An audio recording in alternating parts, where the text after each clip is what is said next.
Hi, I'm Dr. Mikah Sellers, and this is Forces of Change. Hi, I'm Annie Graziani, co-host of Forces of Change. And today our first guest is Mike Bechtel. We wanted to introduce somebody who could see the patterns that others miss, someone who stood at multiple vantage points on disruption, not just observed it. And Mike Bechtel is that rare voice. So Mike, welcome today. Oh, thanks so much for having me, Annie. And Micah, it's a treat. And yeah, guilty as charged. Inventor turned investor, now futurist and professor. And yeah, my calling, my raison d'etre, God forbid we have to bring French into this, is to make sense of what's new and next in tech for folks all around the globe. That's awesome, Mike. You recently just stepped out of your role as the Chief Futurist at Deloitte. Now you're hanging up your own shingle. You're doing a lot of amazing speaking events. I know you're working on your book. Before we dive into the other topics, right, I think a lot of people would just really be interested. What exactly does a chief futurist at a global consulting firm like Deloitte actually do? It's a fair question, Micah, and one that I've developed a fair amount of scar tissue and muscle memory answering. So super straight talk. When I first met Deloitte, right, when I met the firm in late 2018, the role, the opportunity as described was, and I quote, Horizon 3 Emerging Technology Sensing and Scanning Director. And I thought, okay, rock on, that makes sense, but it doesn't exactly grab your attention. And it's not just that the language is arcane, it's just a lot of it, right? Brevity typically wins. And so I remember when I spoke with the leadership at Deloitte, I said, this sounds great and much needed. Why don't we call it Chief Futurist? And there was a little bit of a pause, right? Not sure if that's a little too wacky for a 180-year-old professional services firm. But what I saw, Micah, and Annie, what I saw was that clients responded, and positively so. And not just because it was shiny and zany, but because I think everybody's definitionally out to try to figure out what's coming. And so what does a futurist do? In our case, we were looking at trend lines, sort of what's now and what's new, and the speed at which they're developing, right? Which are the ones that are exponential? Which are the ones that are merely linear? What's sort of cyclical and wobbly? And what we would do is use a mix of traditional foresight techniques, a few we cooked up on our own, to extrapolate those and figure out what figures to be the new normal for our clients in the next, call it 5 to 10 years. And yeah, in short, we declared our mission statement was help our clients arrive at their preferred tomorrows just a little bit ahead of schedule.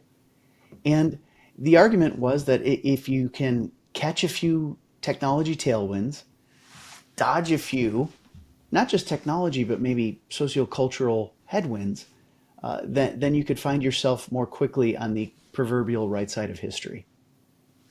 So Mike, I have a question for you. So you have 12 patents, you founded a VC firm, you led innovation at Accenture, and now you teach at Notre Dame. So what do you see from the composite view that others miss? Oh, well, Annie, it's funny that collection of stops. It makes me feel 30% wise and 70% old. But the truth is, I had a business partner from my venture capital years. His name's Mike Maddock, great human being, and he would often say that you can't read the label when you're sitting inside the jar. And it's some righteous Appalachian folk wisdom for us, but I always get goosebumps when I think about it and say it because for me, composite is the right word, right? There are little shades of truth that you can pick up from different perches. but you have to make a point of changing up your perch. And so I'll give you an example. When I was first asked to lead innovation for Accenture globally, I was probably about 32, 30, something like that. And, age shouldn't matter, but the mileage did, and I didn't have much. And I look back at my work from that era. It was adorable because I was what the kids would call a tryhard, right? I had a literal 40-page document defining innovation for the purposes of the corporate regime. And it was too much. But I didn't realize it was too much until 8 years later in my venture capital perch, where if I were facing a a startup founder who took 40 pages to get to the point, I'd think there's no way they're going to get a business off the ground. And so, add the third chapter to that, my professor seat at ND, where I look at the insistence on brevity and the now or never mindset of the venture capital me as maybe being a bit too impatient and or materialistic. And so I guess what I'd say is the composite, right, has really just led me to recognize that there's a difference between art of the possible, art of the profitable. There's a difference between building a new to world invention and a new to market innovation. And I think overall, used correctly, a variety of stops can be, I think, a kaleidoscopic function that maybe never gets you a 360-degree understanding. There's probably no omniscience. That would be wild. But there's certainly something to be said for, multi-dimensional lensing. Queuing on the lens theme, right? I think, I'd be, curious to what your thoughts are on this. A lot of the leaders that I've worked for in the past, I think when it comes to kind of seeing around corners, right? To really kind of understanding, the headwinds, right, of change.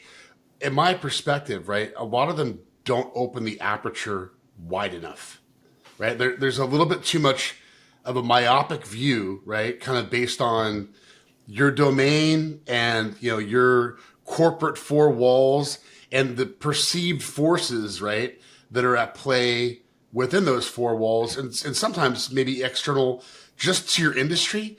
But in order to really understand where you need to take the organization, you got to open that aperture a lot wider. Well, Mikah, I think you're really onto something here.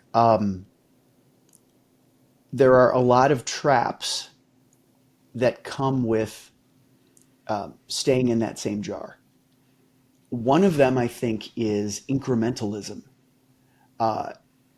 There's an understandable tendency for a lot of leaders in business and in government and non-for-profit, the whole gang. There's a tendency to take last year's plan, move this up 3%, that back 3%, and effectively rinse and repeat your model, especially when you come into an organization as an inheritor of prior success, right? So often I see, and not that we need to bring Lord of the Rings into this too soon, but there's a difference between the king of Gondor and the steward, right? Mm-hmm. The steward's job is to just not mess anything up. Keep the chair warm, don't go crazy. Mm-hmm. The king, the queen, the proper leader, they have to be willing to go a little crazy. And that requires a willingness to recognize orthodoxy and dare to move beyond it. And so, as you said, Mikah, pulling that lens back, it's a rare skill in a lot of today's established organizations because so many of them are proud old ships being stewarded by people whose primary goal is to protect shareholder value, not to change the world.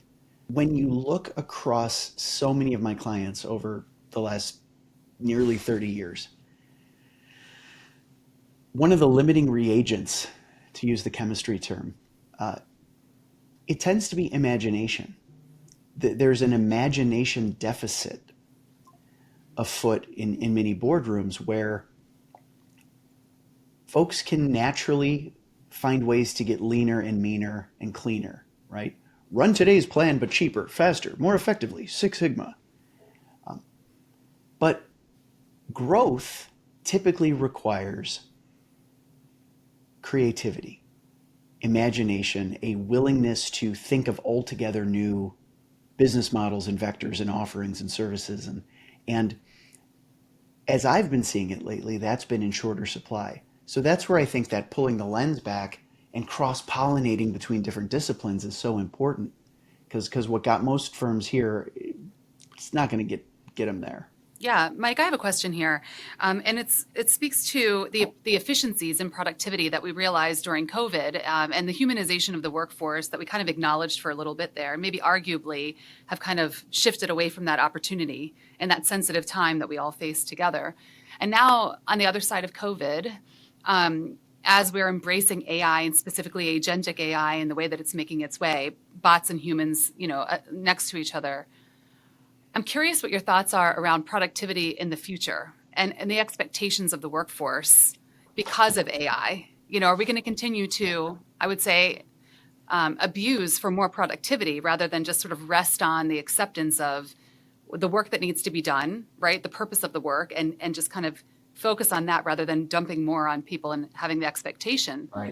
Right. So, Annie, that question is so important to me.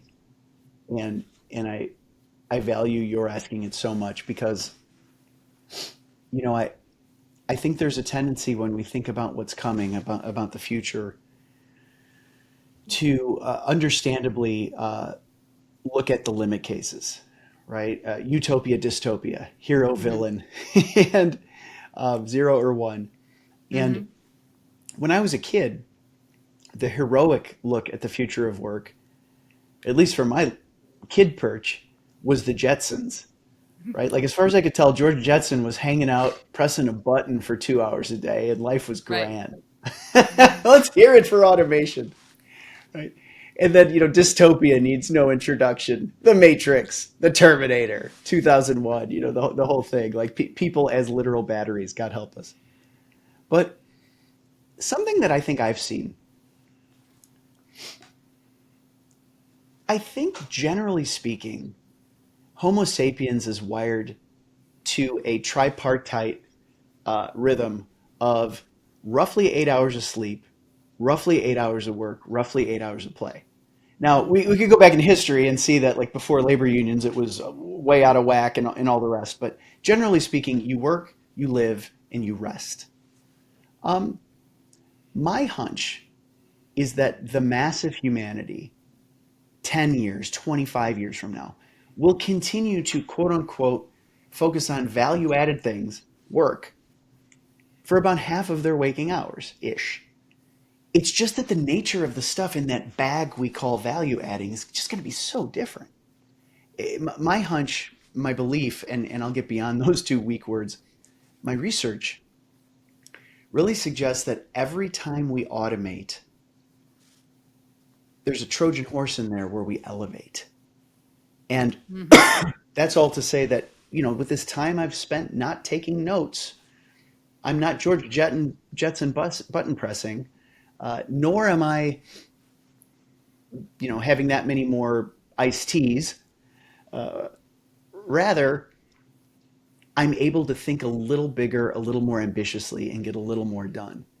But I think as long as that productivity fetish is offset by the recognition that you want to do it so that you can live a rich life outside of those roughly 8 hours, that's where I personally go. A top-down constraint on balance as opposed to the utopia or dystopia.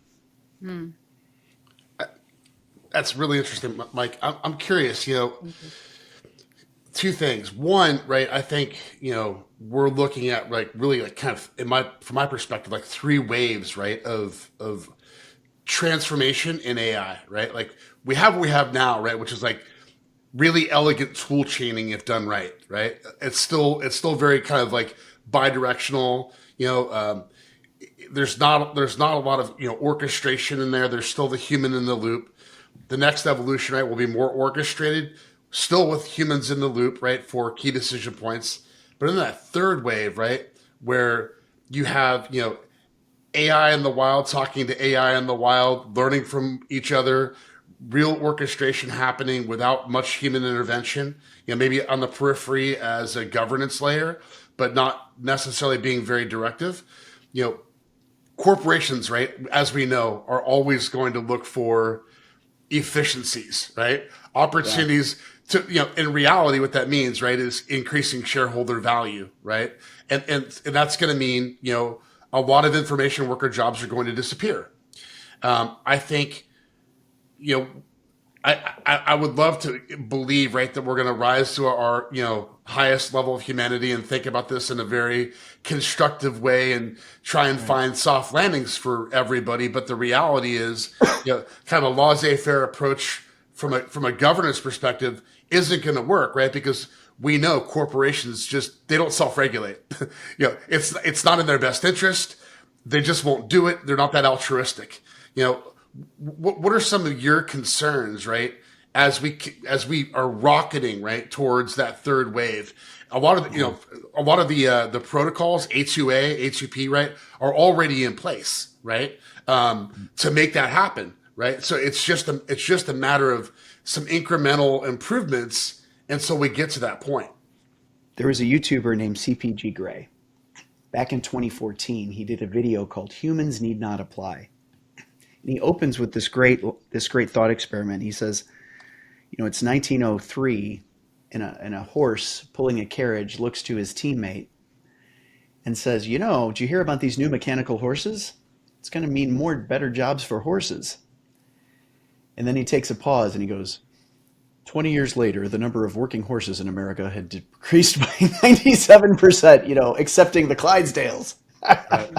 And yet somehow it feels boardroom appropriate to talk about AI resulting in better jobs for people. And even me, a couple minutes ago, talking about automation, a Trojan horse for elevation. If you end it there, I think it feels a little saccharine. It feels a little limp, because to your point, Mikah, there will be disruption. Right? I was thinking of that old movie, There Will Be Blood. That would be a little dark, but I think there will be disruption on the micro. And so what I've been seeing, I think, and researching and thinking about, is that AI is going to be hell on job. Full tilt. AI is going to be hell on jobs. W-2 employment as part of a traditional 19th or 20th century firm, right? Adam Smith stuff. Mm-hmm. But maybe it's because I'm chronically optimistic. I think AI is going to be manna for entrepreneurship.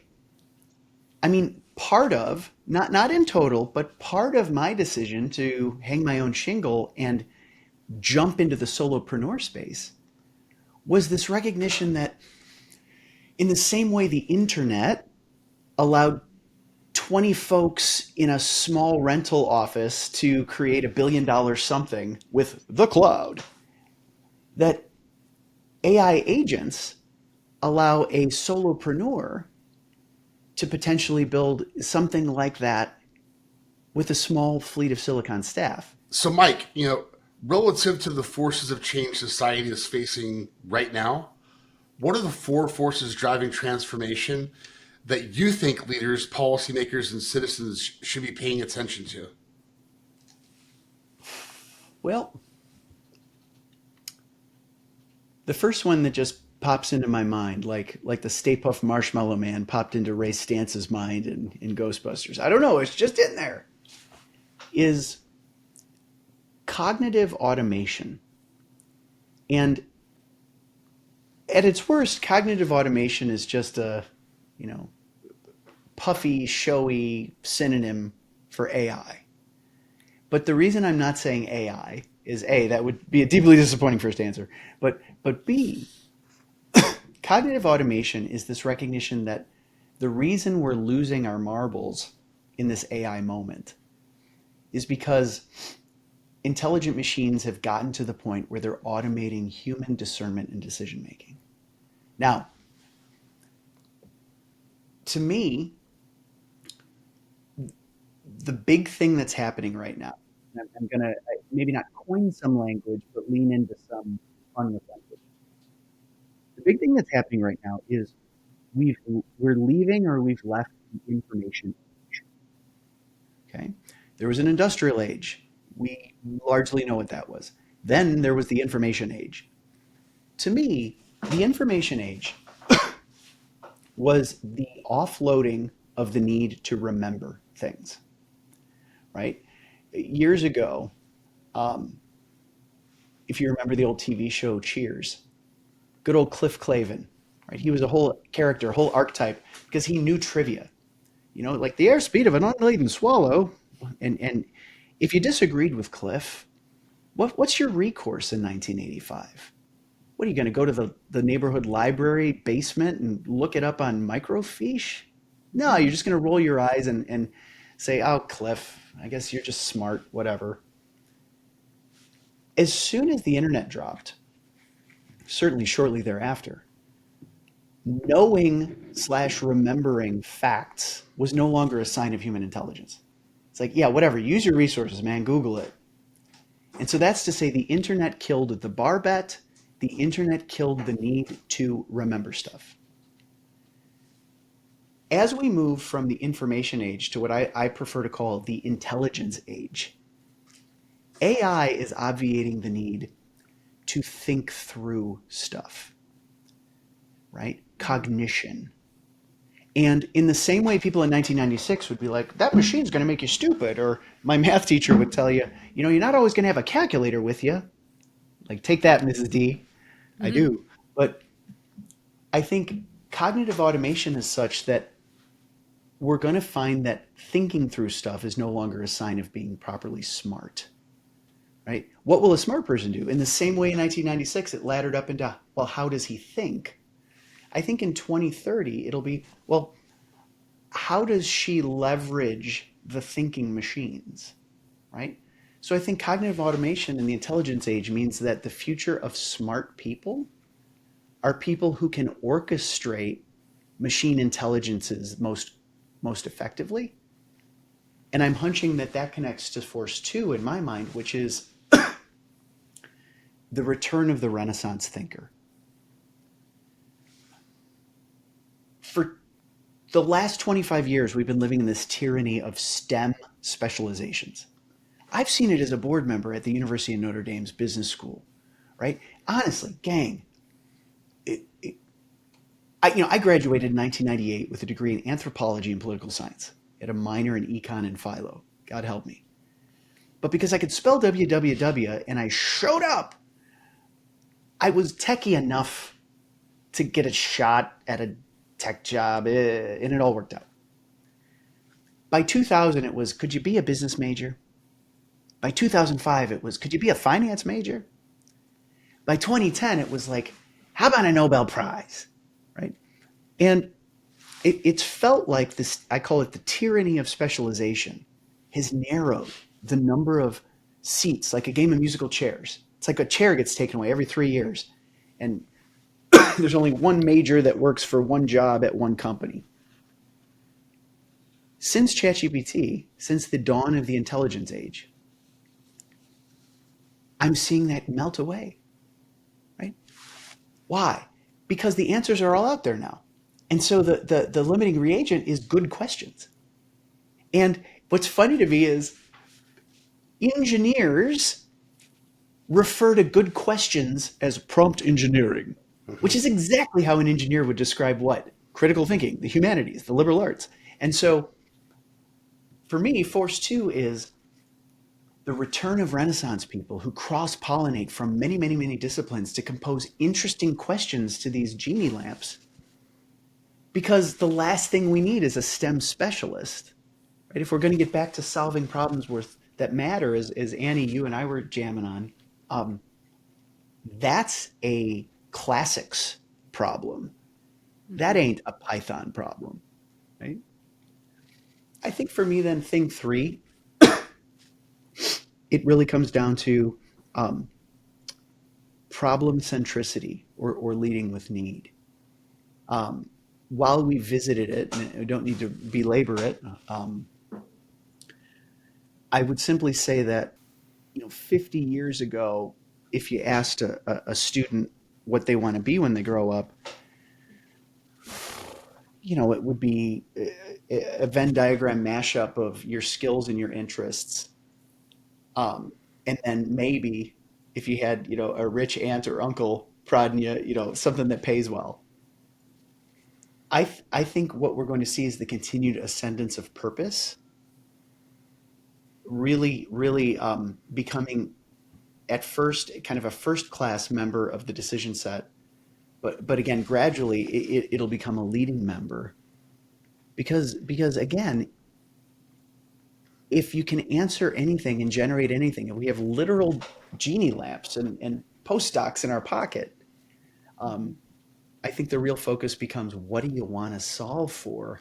And I think the people with the most ambitious or heartening solves are going to have a better go. Mm-hmm. And then I think four for me would probably be, and I don't know whether it's an input or perhaps a result of all this, but again, previously mentioned, but I'll put it in here. It's the deprecation of the classic firm, and I don't mean firm like Big Four firm, right? It's not a knock on my great prior employer. It's more of the Adam Smith definition of firm, which is an organization of sort of codependent entities that decide to cooperate instead of compete. Mm-hmm. I think that in an age of everything we've discussed, cognitive automation, leading with need, and the rest of it, we're going to see to use that 2005 Chris Anderson Wired magazine term, a long tail, mm-hmm. where blockbuster megacorps, as they shed the need for quite so many folks, it won't be a sob story as much as a renaissance wherein all these folks can now start to create microcorps that can be more nimble and more future facing. So Mike, last question here today. Relative to the forces of change society is facing, what is the most important book published in 2024 or 2025 that you think people need to read and why? Oh, so it has to be new. That's a fun wrinkle. I'm partial to Forging Emotionally Intelligent Leaders by Dr. Mikah Bechtel, but I'm also not a shameless shill. But I do like that. I just started it. I'm partway through, brother. Last couple of years, I would say, if I'm being completely honest, I haven't been reading long form business books this last couple of years, and it's not so. It'd be sad if that was like a balloon, like a limp ending to today's conversation. It's a recognition that there's this old line, Henry David Thoreau: "Read not the times, read the eternities." Mm-hmm. Mm-hmm. And that's my maybe puffery way of saying I'm so backed up on classics that a lot of my modern reading tends to be shorter form stuff, right? Mm-hmm. Bloggy type stuff, newsletter type stuff. Where I've been finding the highest signal to noise from a reading standpoint, it's interesting. Of all places, and this might sound a little wild, but goodness if it hasn't been useful. I subscribe to a 100-year-old business publication that I remember I'd see at my grandpa's house, called the Kiplinger Letter. Mm-hmm. Mm-hmm. And on the surface, it's like the most dowdy thing ever, right? Like just looking at it, it smells like, scotch and cigars or something. But what I love about it is it's this really simple weekly distillation of like here's the metrics that matter. And back to my futurist as historian, it's the metrics that have mattered for a century. And so it helps me sort of remember what some call the long now. Like, hey, the zeitgeisty stuff is swell, but here's what you need to know about inflation relative to 80 years ago. So contrarian, surprising, perhaps disappointing hot take, but short form reading and a 100-year-old tome at that. That's awesome. Excellent. Yeah, Kiplinger is awesome. It's awesome. I love it. If you're following economics, you're going to see a lot of trends, that are going to impact the world in a very, very short time. People might not be aware of it, but the people who are making those investment decisions, they're the ones that are leveraging guys like you, Mike, for strategic foresight, so they can see around the corner and make another $1 billion. Mike, thank you so much for being our inaugural guest on Forces of Change. Your insight, your wisdom, I'm sure will be valued by all of those who watch this and listen to the podcast. If you want to find Mike, you can find him on LinkedIn. Mike, you want to add anything about where people can find you?